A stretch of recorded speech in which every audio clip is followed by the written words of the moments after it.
And we're live. Ladies and gentlemen, welcome to the Christ and Cigars podcast, the only podcast where a Catholic and a Protestant can get along.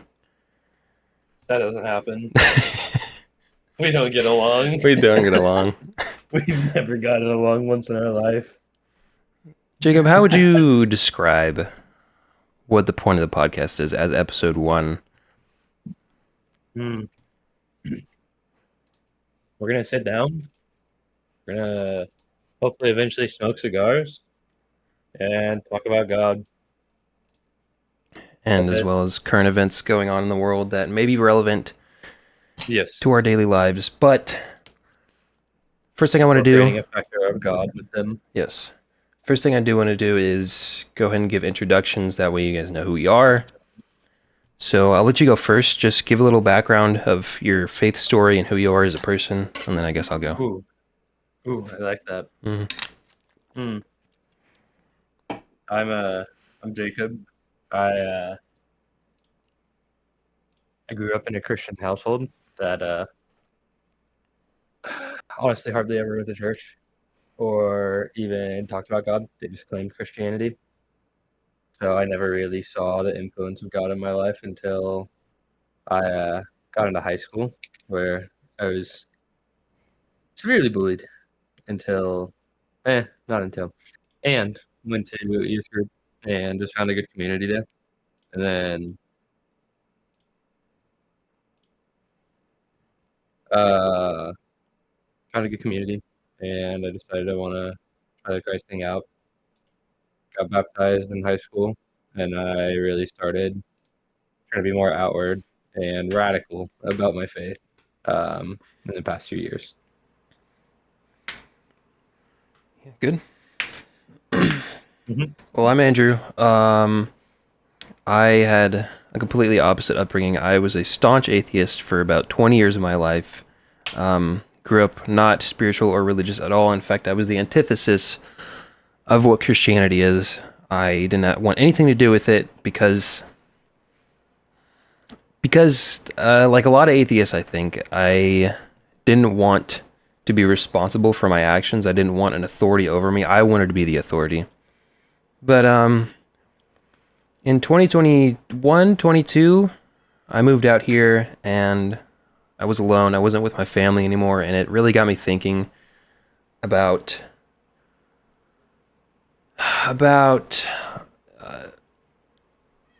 life and mortality and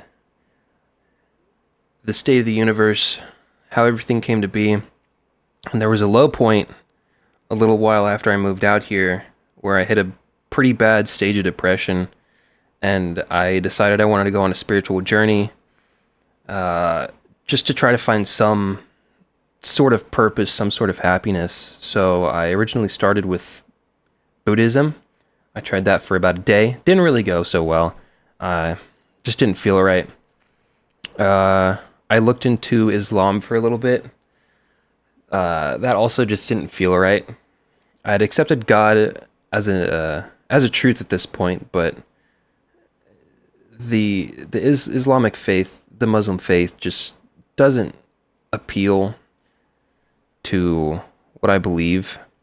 But the day I got my Bible in, because I already had a Quran, the day I got the Bible in was the day that I knew everything felt right. So after 21 years of being an atheist, I gave my life over to Christ, and this guy was actually the guy that baptized me, so I very much appreciate that, in my hometown. And it took a few years, but we converted to Catholicism, and now we're here. You're coming back here eventually. Yes, I plan on it, hopefully. But introductions aside, the first topic that I really want to get into is all the crazy stuff that's going around right now. Internet is buzzing about the death of Charlie Kirk, and I kind of just want to know your thoughts before I get into it, because I got some stuff to say, so I'll leave it up to I know you. when you have stuff to say that it's gonna be spicy. It is. I don't know. I think at the start it was really detrimental. It just kind of hit everyone like a dagger, honestly. Made everyone kind of feel, it still kind of feels like it just wasn't real. Yeah. Everyone just kind of felt like it just wasn't. And I think once we come to terms with it, we accept how just the fragility of life and the fact that someone like that can just disappear instantly in any society that they're walking around or sharing their opinion. And like without getting too political about it, I mean, it just shows the fragility of human life, and it makes us want to subscribe to a higher power, a higher being, a higher order to things, because otherwise, I mean, what is life except for walking around and getting shot? Mm-hmm. It just kind of feels like there's no point if humans are the end all be all if good doesn't triumph over evil in the end. It just kind of in my opinion, it inspires more hope for the idea of there being a God than it does despair. With him being a man of such faith and resolve, I feel like having that be gone, Christians in our own need to understand that this wasn't this wasn't just a assassination that took place because someone wanted to. It was an assassination that took place because Charlie was spreading the truth of God more than anyone else could. So Satan wanted to silence him, and the only way he could do that was by shooting him. And the place that Charlie got shot was actually right by his vocal cords, taking out his voice. Yeah. I didn't think about that. You have anything else you want to add before I get started? I don't think so. Okay. You got it. So, my priest today actually made a really good point. I'm a little torn in between, and I'm just talking to you right now. I'm a little torn in between the side of me that wants to. I don't know how to describe this. Put him in a desert. No. Well, yeah, kind of, but the side of me that wants that's Christian, and the side of me that's mortal and flesh and human and political too. Mm-hmm. He made a really good point today about how we can't blame the people, the left or the right, or this side or that side. We have to blame sin, and that's ultimately what it comes back to. Like you were saying, he was preaching the gospel. He did it almost at every single event that I've ever seen, because I followed him pretty closely. I just feel like that perfectly describes what is going on right now, because I feel like Christians especially are under attack right now. You see this with Charlie Kirk. You see this with Bishop Mari Emanuel getting stabbed in the eye. You see this at the Catholic Church shooting a couple weeks ago in was it Minnesota, Minneapolis, one of those M's. Minnesota. It's just...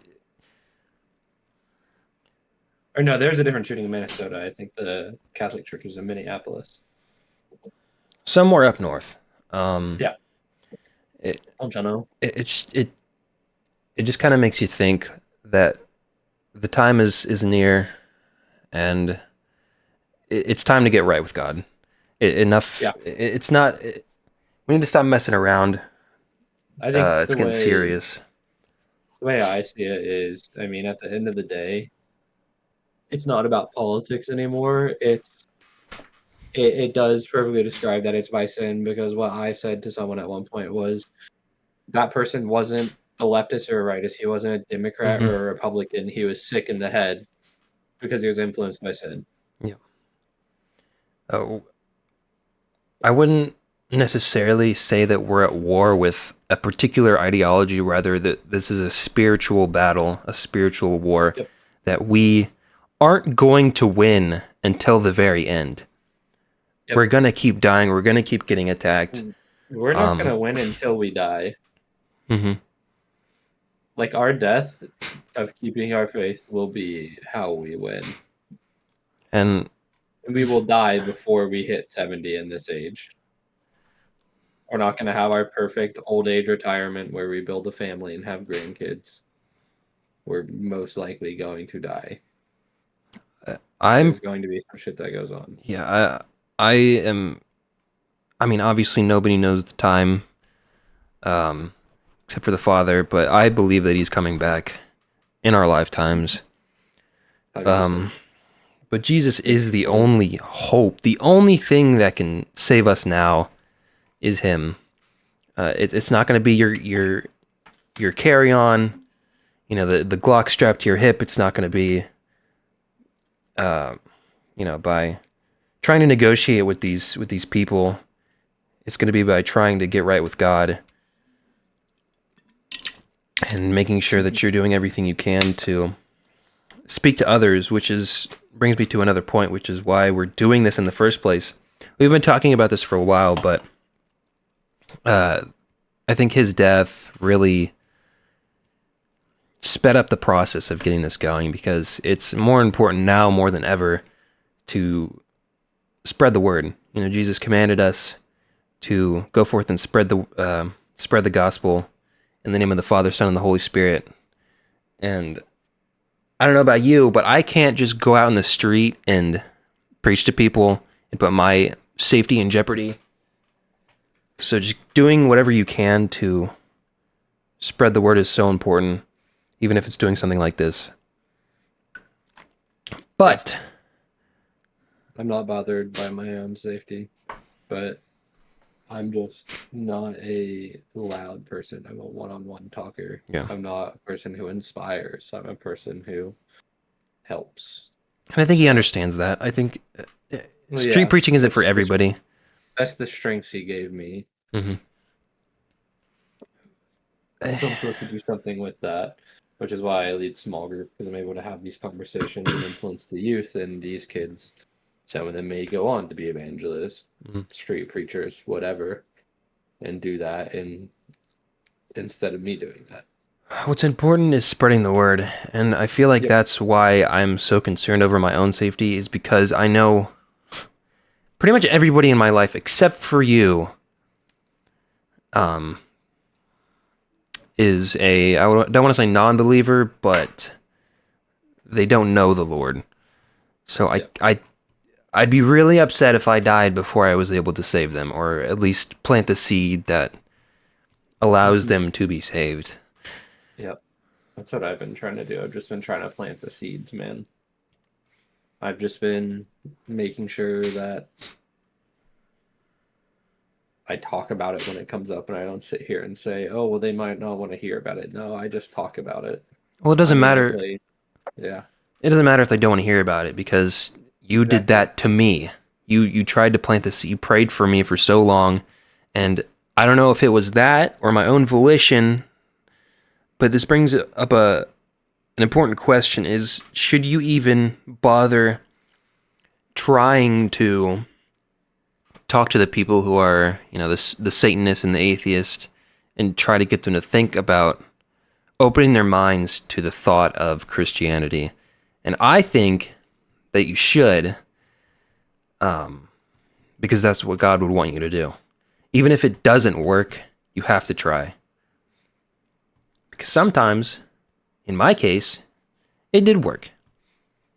Yeah, I agree to a point, right? Like, we need to talk to them about it. If we have the opportunity, let's do it. Let's go out of our way to do it. But there's a degree to which you can take your effort and love and give it to someone without any response or giving back. So we shouldn't be sitting here making sure that every single day we go out to atheists. No, we should have outreach to them because at the end of the day, they may be able to receive the gospel, but we should definitely focus on the people that are most likely to receive the gospel first and try for those secondarily. Because there are Mm-hmm. people that God knows their hearts are hardened and they are not going to accept Him no matter what they do. And I mean, it's been shown that there are evil people in the world. I mean, Sodom and Gomorrah, everything in the book of Job, pretty much. I mean, you can see multiple places in the Bible where he has destroyed nations because they will not worship him. They will not turn to him. And at the end of the day, it's our job to say, hey, turn to God. But it's not our job to sit there and 24/7 be telling them to turn to God. No, We you need to don't. let God make that decision. Yeah, I don't think you need to constantly bother somebody about that. That might have the opposite effect of what you're going for, but Yep. I'm just speaking from my personal experience. My heart was extremely hardened. I didn't want to even hear the name.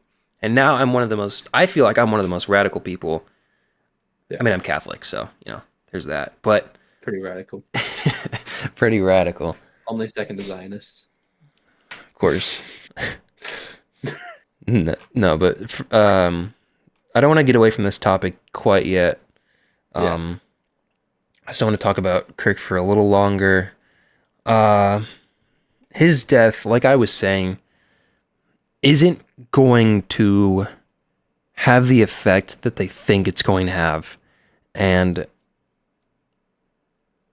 we really saw, I don't know if you've been on social media the past week, I have seen the worst of humanity over the past maybe 3 days. People celebrating his death. People are happy that he's gone. That his hateful rhetoric and this and that. People were talking about he was advocating for stoning the gays to death or advocating against exterminating the transgenders, and these are the same people that what's the word I'm looking for? The same people that advocate for Palestinians. Well, let me just say, I have some news for you about what the Palestinians believe about those people. And if you're saying that he deserved to die because he wanted to stone the gays and exterminate the transgenders, you should take a look at the demographics of the Palestinians. Now, let me preface, what is happening to them is not good. 50 to 60,000 people have been killed in this war so far, and that is not something that I support at all. Israel is not innocent in this, but neither is Palestine. I just want to make that very clear. That's the only thing I'm ever going to say about that war. It's terrible what's happening, but it's quite, I don't know if the word is ironic, or maybe it's a double standard of what you support, this or that. I just thought that was kind of ironic. But I saw you put here that he didn't die for nothing. Did you want to expand on that a little bit? Oh, I mean, I think we should continue to finish your thought. Because, I mean, you talked about looking at the demographic of who lives there, and I think I know where you were going with that. The demographic is primarily Muslim there, and in any Muslim country, you get stoned to death and hung. Mm-hmm. Even if that was, even if he did say that, which he didn't, obviously. You're advocating for people who have that as law. Yep. Literally, any gay person gets stoned. They have made public displays. They have walked gay people through the town, made examples of them, and then hung them.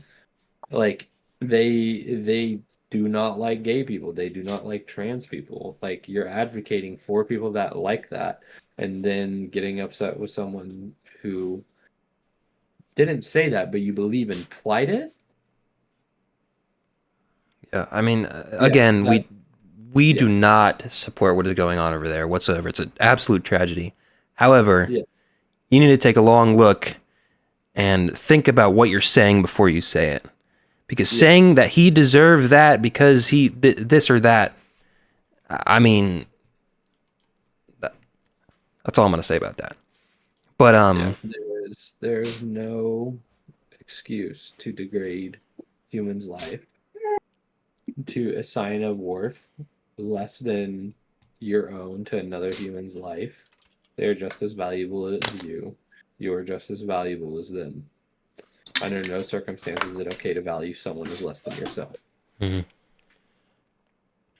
A lot of people are dying. Another thing I want to mention, this sows the divide so much further between the right and the left. I think about how often they preach about, gun control. We need to stop making it so easy for people to get a gun because so much gun violence is going on. I just have one thing that I want to say. If you want gun violence to stop, then stop committing gun violence. I feel like obviously it's both sides, but it's one side more than the other. We're at a point where it's getting kind of ridiculous out here that, you know, we're taking it to this level of we have to silence another person because they have a different opinion. That to me is just absolutely ridiculous.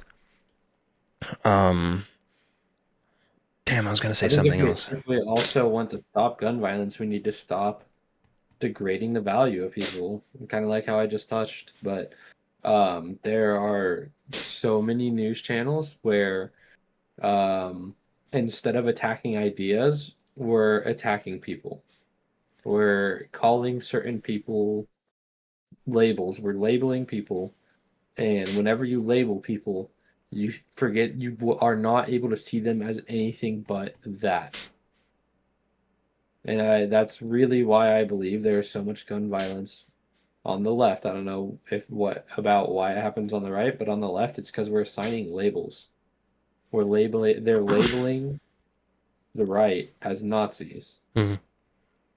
And when you label someone, that's all you can see them as. Like if you're in an argument with your significant other and you call them selfish, you're not going to see them as anything but selfish for the rest of that argument until it's over. And It's just like with calling people Nazis, you're not going to see them as anything but a Nazi until the argument is over, which is when they're dead. And then you'll say, oh shit, I just killed someone. Maybe they weren't an actual Nazi. And it's too late at that point because you justify killing Nazis. yeah, it's all it is a justification. I think it's quite ironic that I don't know if you saw this news, but one of the casing engravements was "Hey fascist, catch" Yep. on the shooter. Yep. You want to talk about fascism? The peak definition of fascism is silencing another person for their opinions because you disagree with it. Yep. That is what's truly fascist here. Not having an open mic debate where you can exchange ideas and come to disagreements peacefully. Now, peak fascism is what these people are advocating for. If you are celebrating the death of Charlie Kirk, you support gun violence. Don't tell me that you don't. Don't tell me that. It's ridiculous. I want to highlight this website here. It's called charliesmurderers.com. This is a brand new website just up with over 40,000 submissions of leftists celebrating Charlie Kirk's assassination with all of their information on it. Now, I am not a big fan of doxing, except for when it's like this. These people deserve to lose their jobs. Not to die, but to lose their jobs and their livelihood over celebrating the death of another human being. Again, I'm not a big fan of doxing, but I feel like it's justified right now. That's what's happening. You should not have a job. The unemployment rate... you should not be allowed to be working and contributing towards our society with your ideals. Contributing your ideals towards our society. Because we know that 99% of the people who are celebrating it are in some sort of liberal field where they're able to speak their mind and they press it onto other people, be it teachers, news, whatever. We know that's where they are. They don't do shit like electrical work. They don't do hard, rigorous work. They don't do any of that. We know they're in some sort of field where they're going to be influencing the youth or other people with those opinions, and you should not be allowed to have those opinions in such establishments. Can you see this website I have open right now?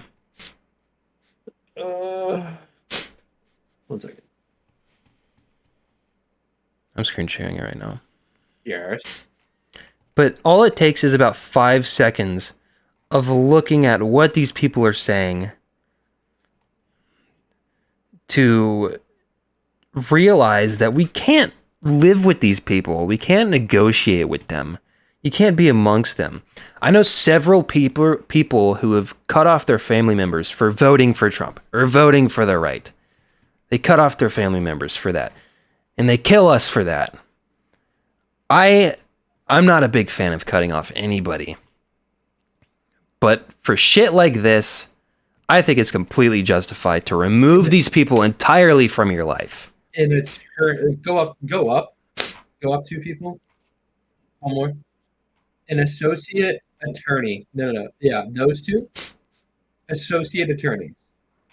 Yeah, they're You're not the telling only ones. me, There's some up here too. yeah, you're telling me that we want people who celebrate death to be in law. Law offices of Anthony J. Leonard, personal injury lawyer. Personal injury lawyer! That's crazy. Saying Buddy really went out downplaying shootings and provided cover for pedophiles. At least we can take solace in the fact that he went out doing what he loved. Very interesting. It's people like this that you cannot negotiate with. You can't live with these people. You can't. It's just not possible. Like, I'm done negotiating with them. I'm done playing nice. I'm done interacting with these people. Somebody I work with is one of these people. I'm never talking to her again. Never. We had a pretty good relationship. I'm not going to lie. I'm never talking to her again. It doesn't matter. Yep. Why would I talk to somebody who's celebrating somebody else dying over a disagreement of opinions? That's insane. You are genuinely an insane person if you think like this. Genuinely insane. But they justify it because MAGA made violence okay and love their guns. Yep. Is the gun okay? Yeah, we can't live with these people. Can't do it.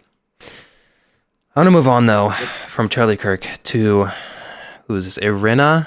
How do you pronounce that? Zarutska. Yeah, I'm going to let you talk about this for a while because you know a lot more about it than I do. You've seen the videos. Yeah. There's not too much to talk about. This is the biggest left versus right thing. So on the left side of media, they tried covering this up completely. They tried making it so it wasn't seen. They tried not showing the full clip. They tried not doing anything. They just tried showing a picture of it at first. And then the right caught on to it and they said, this is ridiculous. They posted the full thing. There's a racially motivated crime where let's pull up the names real quick. Real quick, while he's doing that, I just want to say this is from Eric Travis, a teacher at Fairfax High School in LA. He said, quote, "Far-right assholes have a target on their backs and deserve to die. One down, millions to go." These are the people we're up against. And I'm not saying to take up arms and to commit any sort of violence. I'm just pointing out, not as a threat, but as a warning that this is who we have to deal with. People want you to die. They want to kill you. Not all of them, but too many of them. 40,000 people. 40,000 monsters live among us. At least. There is no way. Okay. Sorry, I hadn't looked into this for a bit because everything was more focused on Charlie Kirk. That kind of just looks like a cover story to blow this out of the water now. So the person who killed Irina Zarutska, what happened was she was riding a train in Charlotte, North Carolina. I believe she had just gotten off work. She sat down in front of a man named DeCarlos Brown Jr. And halfway through the ride, he got up, stabbed her repeatedly in the neck, and then walked off, dripping blood, and saying, "I got that white girl twice." Mm-hmm. On camera. Yep. Very obviously racially motivated. Like, that's as clear cut as it gets. When he got home, apparently his confession to why he did it was she was reading his mind. This person has been arrested 14 times, by the way. 14 times. Yep, and he was released every time. But get this. On Monday, the case of Irina Zarutska, the Ukrainian refugee stabbed to death by suspect Carlos Brown Jr. inside a Charlotte, North Carolina transit railway, got a major twist. Reports claim that Brown Jr. was released from prison by a judge so that he could take admission at a hospital to treat his mental illness. So now, not only has he been released 15 times, he's been released of first-degree murder. Yep. These people are still among us. You leave a war in your own country to come to America and get stabbed on a train by some lunatic. Yep. And I don't recommend watching the video because it's actually kind of Like, there's not very much blood that you see, but it's kind of horrifying because you see him stab her 3 times in the neck. She knows she just got stabbed and she can't do anything. So she literally sits there, curls up into a ball, and cries until she falls over, bleeds out, and dies. And nobody helps. While 5 people just sitting there watching her. Just Yep. watch her fall over and die. Yep.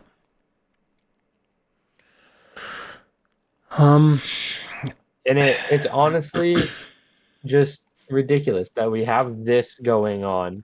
We have a lack of empathy from someone who can just kill people, and B, a lack of empathy from 5 people just sitting there watching a girl die.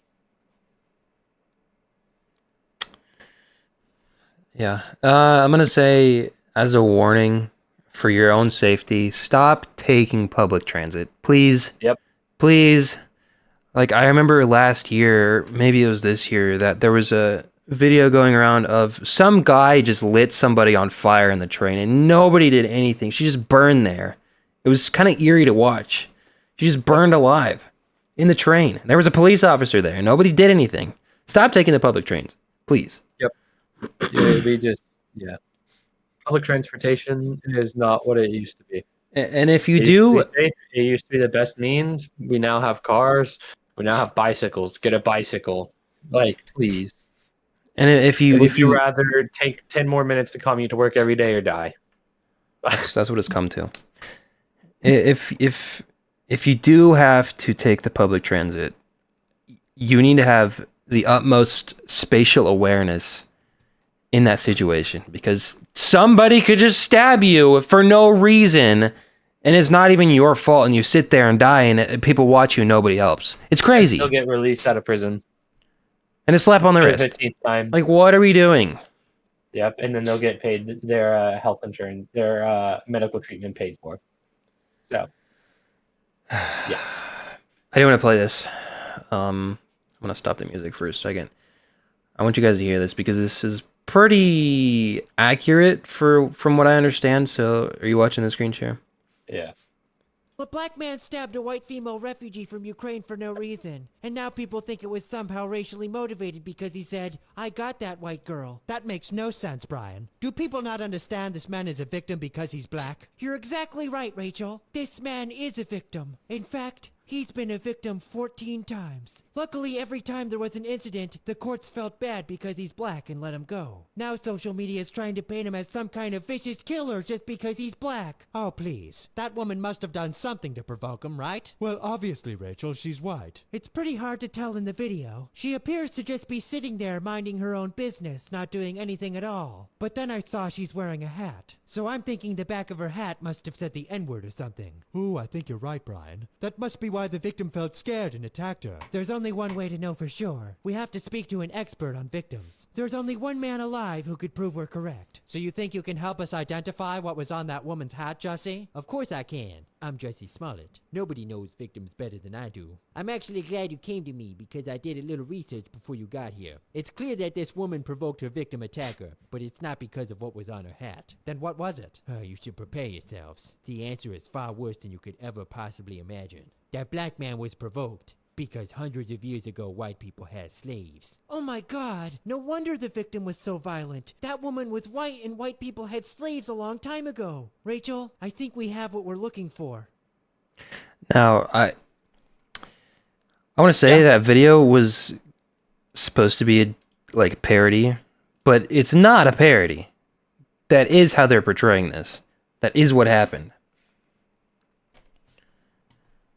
There's girl, like his family reported that his motivation was that she was reading his mind. Like,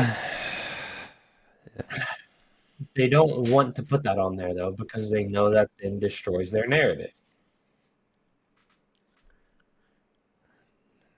Yeah. They never will put the actual motivation for things because that destroys their narrative. I mean, MSNBC reported that the shooter for Charlie Kirk was possibly a supporter shooting their gun in celebration. Yeah, I was about to say, did you see that shit where they said we don't know if it was a supporter shooting off their gun in celebration? Yeah, they shot it off from 423 feet away on a rooftop and hit him. In celebration, of course. My celebration. Yeah, it's just because they were super happy, right? Yes, I'm so happy that you're talking about God, and I think it was gang violence was what he was talking about when he died. So happy we're talking about. Yeah. Oh, oops! Yep. My finger slipped. Like, what are we doing, man? Oops! I brought my gun to a rally, talking about shit when there's strict security that wouldn't even let it go into the crowd. I somehow snuck it in there and shot it off in celebration. Oh no, gun-free zone! Oh my gosh! Will do anything they can not to admit that it was wrong. Like, that's all there is to it. Yeah, I want to pivot this a little bit and move on to school shootings. There have been at least 2 school shootings this week. Not really having any media coverage because we're also focused on Charlie Kirk. So I want to bring it up and bring light to the situation. There is a mental illness and sin problem in this country. And we really need solutions. We need action to protect the children because nobody is doing anything, and we haven't done anything since the early 2000s when this all started, or the late 90s, or whenever it was. So I have a solution that'll solve all of our problems. It's super simple. I speak for every single American when I say I am willing to increase our taxes by 1%, 2%, if it means we could fund resource officers in every single school. There is no reason why we can't already do that, but I'd be willing to pay money so that people stop dying.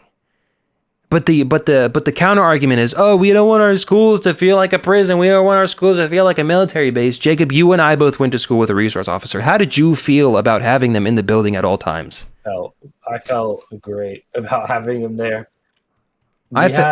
We had a lot of people who actually were just violent people.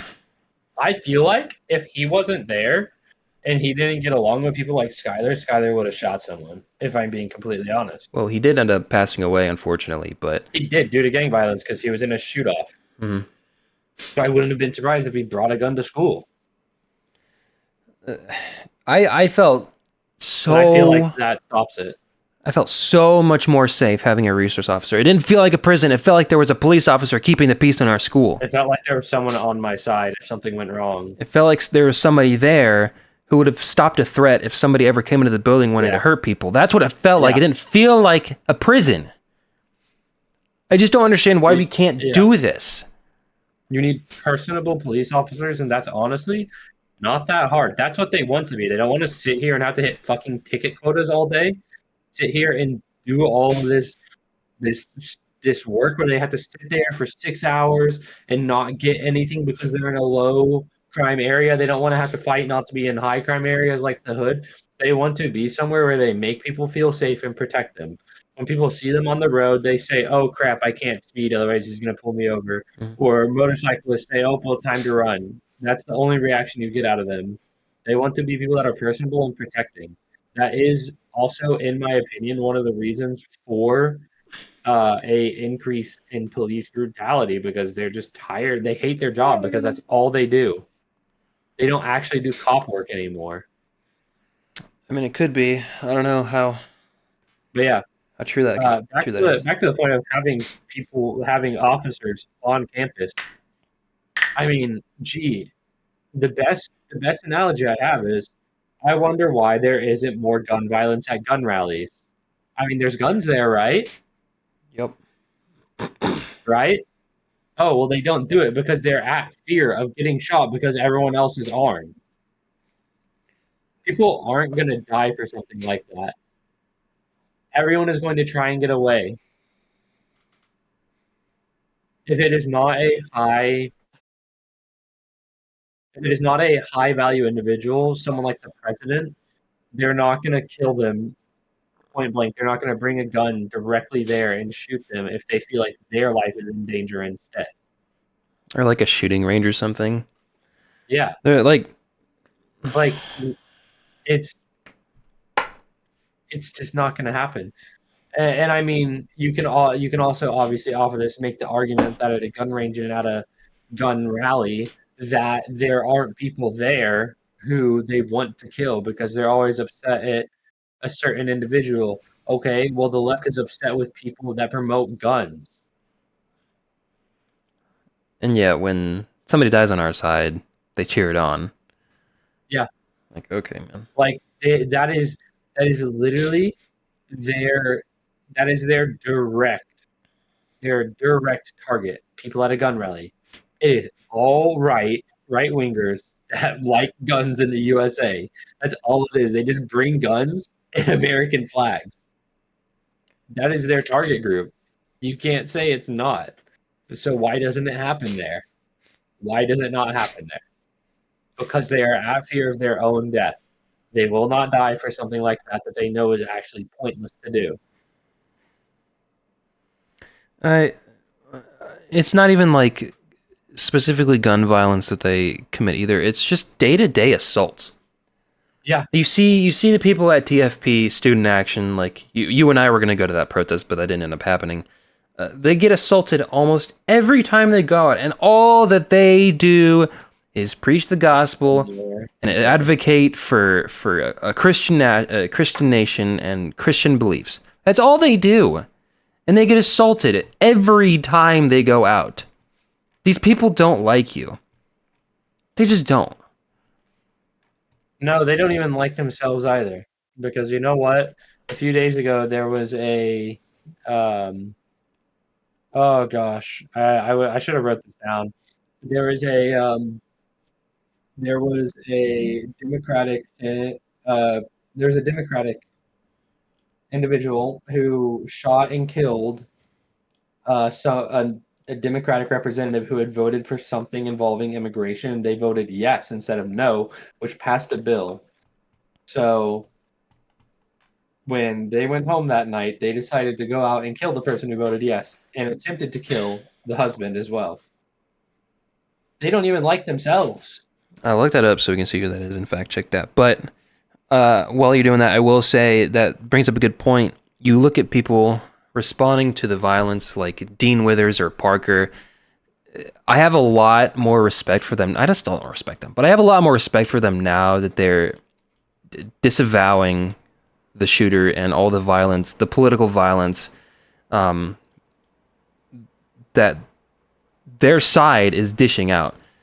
But you look at the responses to Dean's response, and the other people on his own side are eating him alive for it. Let me pull up some of these responses real quick.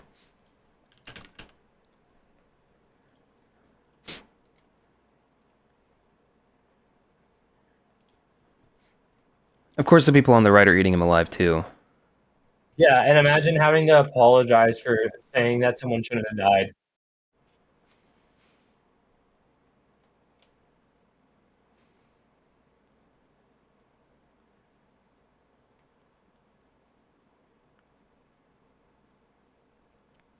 See this one right here. I think you should sit this one out. You are actually losing me. From Rilana. Don't let them silence you, Queen. You're losing me over his response to Charlie Kirk's death, which was saying that it shouldn't happen.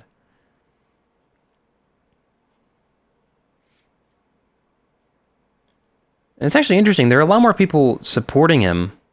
A lot more Republicans supporting him. I didn't see this the first day, but there have been a lot more replies. It's because his side is eating him alive. Because, why should you have to say that you have empathy for Charlie Kirk? Blah, blah, blah, blah, blah. Like, what? Sorry that I am sad that someone died.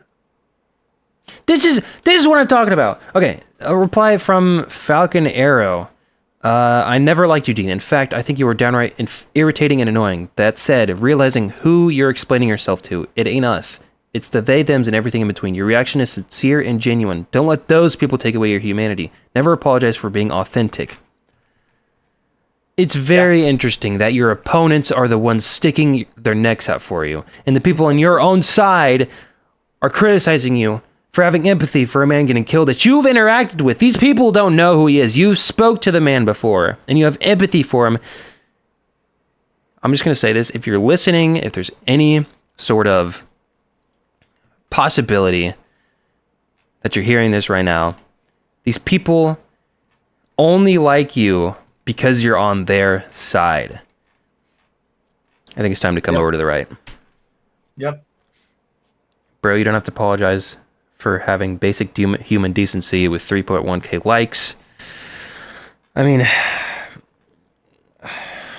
it's Let me just, share my screen. oh my goodness, bro. I'm not allowed to share my screen. not a big Let me share my screen. I'm not a big fan of yours, but you don't have to explain why you cried. It's because you're human. Unbelievable. You can't share your screen? No, I'm not allowed to. What? How do I do? How do I do it? I don't know. I should. You're a moderator. I know. Send me what you want. I Send should me be send me what you want. And I can share it, and then you can. Yeah. But the last thing I'm going to say is that your side hates you. All right, do I need to read this? What are you trying to... This is what I was talking about. Vance Belter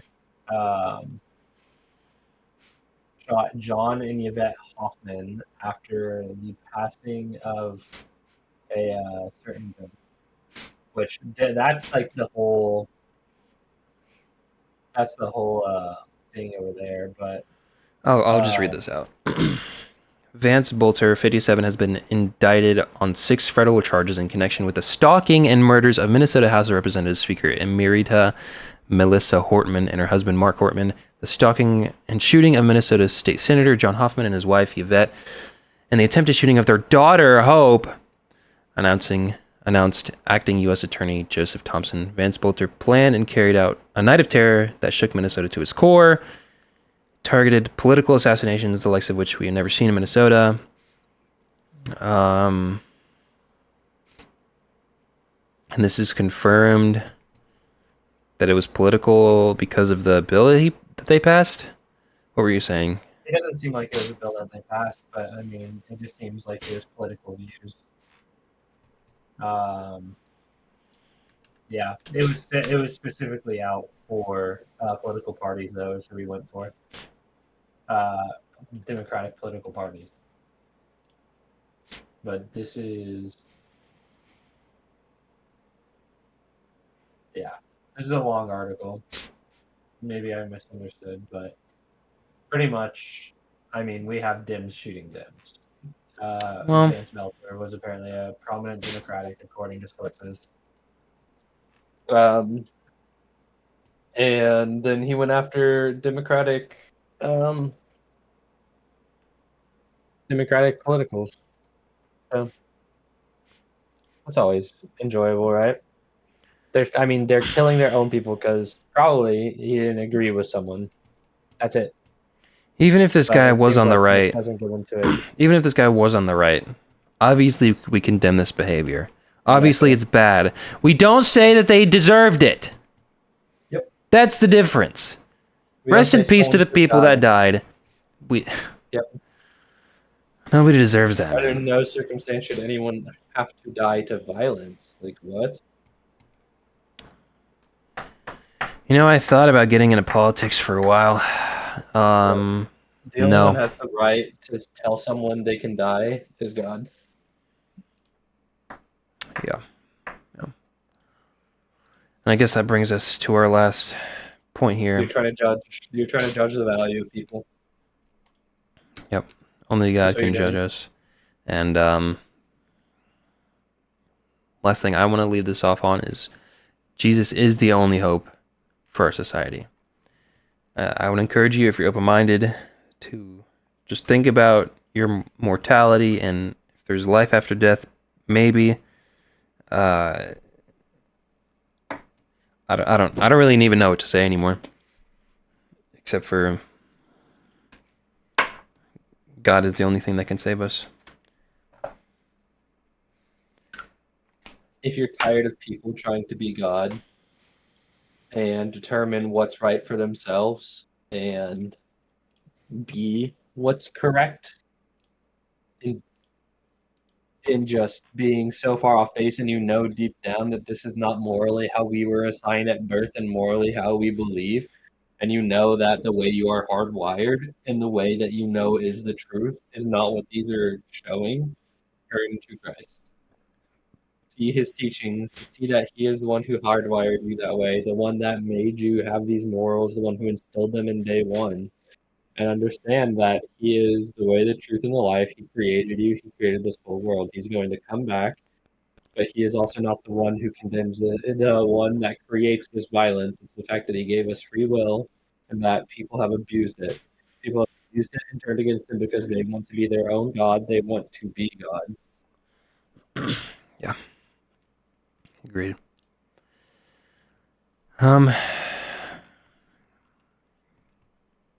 Yeah. My biggest prayer is that people don't that haven't had the answer to the bad happening in this world and violence happening in this world don't get affected by this in a negative manner, because there's so many young people that haven't asked the question, why does God allow violence yet?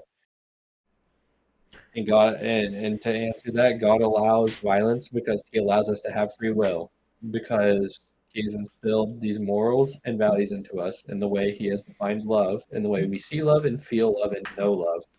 It is a free choice. It is a choice we have to make, which is love. You don't hear someone saying, hey, if you don't have sex with me, you don't love me. That doesn't happen. That's not a choice. Instead, we're given a choice to love him, just like we're given a choice to love other people. So we have to choose that. If we don't choose that, then it's not love. So he gives us free will so we can choose to love him. And when we give people free will, that gives them the ability to act outside of what is good and evil. So we know what's good because God created good, and everything that isn't good is evil. So when we act outside of God's will, that's when evil happens, because evil is what God isn't for.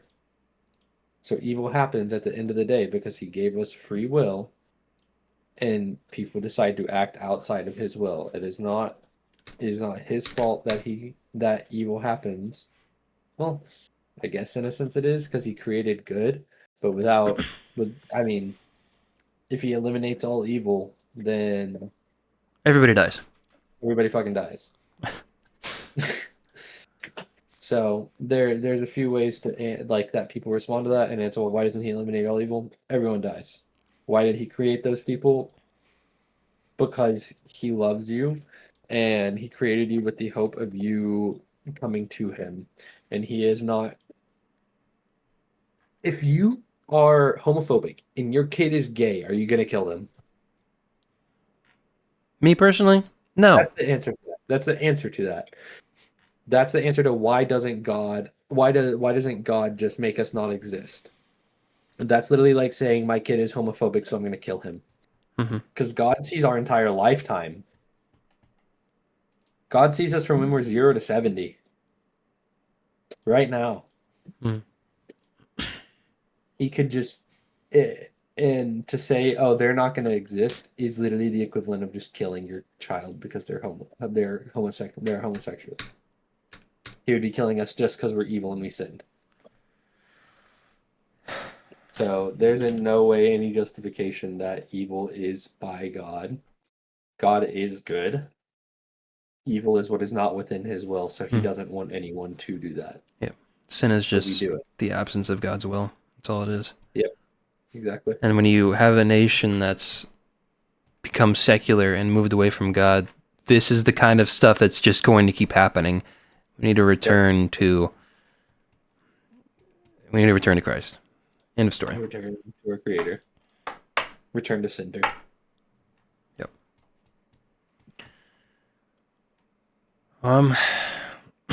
Anything else you want to say? I do not have anything else. Okay. In conclusion, God loves you.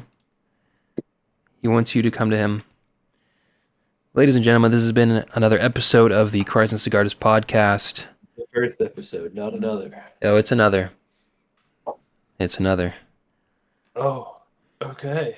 Yeah. All right, yeah, we'll see you again next Sunday. Peace and love.